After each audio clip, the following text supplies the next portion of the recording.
Hi everyone, आज हम बात करेंगे यूनियन बजट 2026 की। लेकिन सिर्फ टैक्स स्लैब नहीं, इस वीडियो में हम समझेंगे बजट का रियल विजन क्या है, आम आदमी को क्या मिला और क्या नहीं, और इंडियन इकोनॉमी के लिए ये बजट स्ट्रॉन्ग है या एवरेज। यूनियन बजट 2026 को अगर एक लाइन में समझें तो ये है ग्रोथ के साथ स्टेबिलिटी फोकस वाला बजट। गवर्नमेंट चाहती है इंफ्रास्ट्रक्चर, मैन्युफैक्चरिंग, टेक्नोलॉजी और फिस्कल डिसिप्लिन।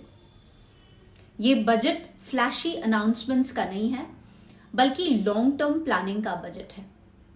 इस बजट का सबसे स्ट्रॉन्ग पिलर है इंफ्रास्ट्रक्चर स्पेंडिंग।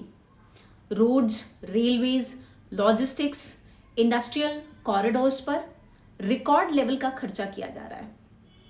मतलब more construction, more jobs and better connectivity, lower transport cost, और सिंपल शब्दों में सरकार पैसा एसेट क्रिएटिंग प्रोजेक्ट्स में लगा रही है। बजट 2026 फ्यूचर को ध्यान में रखकर बनाया गया है।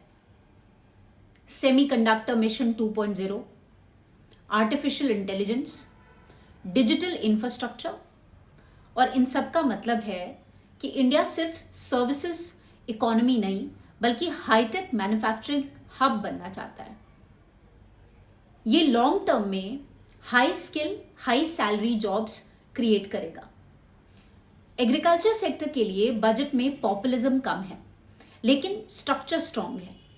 High value crops, better credit access, rural infrastructure पर फोकस। इसका फायदा ये होगा कि फार्मर्स की प्रोडक्टिविटी बढ़ेगी और रूरल इनकम और ज्यादा स्टेबल होगी। ये शॉर्ट टर्म रिलीफ नहीं, long term rural growth strategy है। डिफेंस स्पेंडिंग भी काफी स्ट्रॉन्ग रखी गई है। डिफेंस को मॉडर्नाइजेशन की तरफ ले जाना, मेक इन इंडिया और डोमेस्टिक डिफेंस प्रोडक्शन, इस पर फोकस है। मतलब ये है कि नेशनल सिक्योरिटी तो स्ट्रांग होगी, प्राइवेट मैन्युफैक्चरिंग को भी बूस्ट मिलेगा और स्किल्ड जॉब्स क्रिएट होंगी। अब बात करते हैं सबसे इंपॉर्टेंट सवाल, इनकम टैक्स स्लैब्स बदले हैं क्या? तो जवाब है कि ऐसा कुछ भी नहीं हुआ है। टैक्स स्लैब सेम है जैसे पहले थे। कोई बिग टैक्स कट अनाउंस नहीं किया गया है, लेकिन जो रिलीफ पहले मिल रहा था वो एज इट इज कंटिन्यू किया गया है। गवर्नमेंट का फोकस है कि टैक्स सिस्टम्स को और सिंपल बनाना, प्रेडिक्टेबल बनाना।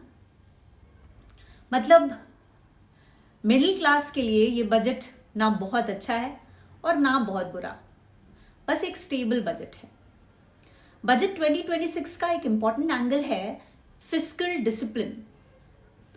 फिस्कल मतलब फिस्कल डेफिसिट को कंट्रोल में रखा गया है, लेकिन बोरोइंग अभी भी हाई है। इसका इम्पैक्ट जो है वो अगर पॉजिटिव साइड देखा जाए तो इन्वेस्टर कॉन्फिडेंस स्ट्रांग रहेगा, इन्फ्लेशन कंट्रोल में रह सकता है। लेकिन जो रिस्क साइड है वो है इंटरेस्ट रेट्स थोड़े हाई रह सकते हैं, मतलब लोन्स महंगे हो जाएंगे। शॉर्ट टर्म में अगर समझें तो पॉजिटिव्स में infrastructure push, jobs creation, technology focus, stable tax system और लॉन्ग टर्म ग्रोथ विजन है इस पूरे जो बजट का गोल है। और जो नेगेटिव्स हैं कि कोई बहुत बड़ा टैक्स रिलीफ नहीं है जो एक्सपेक्टेड था, कंजम्पशन बूस्ट लिमिटेड है, मिडिल क्लास एक्सपेक्टेशंस थोड़ी कम हुई हैं। यूनियन बजट 2026 आम आदमी के लिए ओके है, इकोनॉमी के लिए ऑलमोस्ट गुड कह सकते हैं, और लॉन्ग टर्म इंडिया के विजन के लिए बहुत अच्छा है। ये बजट वोट कैचिंग नहीं है, नेशन बिल्डिंग बजट है। अगर आप टैक्स रिलीफ देख रहे थे तो डिसअपॉइंटमेंट जरूर हो सकती है। अगर आप स्टेबल ग्रोथ और जॉब्स देख रहे हैं तो ये बजट सेंसिबल बजट है। आपको बजट 2026 का कौन सा पार्ट सबसे इंपॉर्टेंट लगा, कमेंट में जरूर बताइएगा। मिलते हैं नेक्स्ट वीडियो में, तब तक के लिए take care and stay healthy. Bye bye.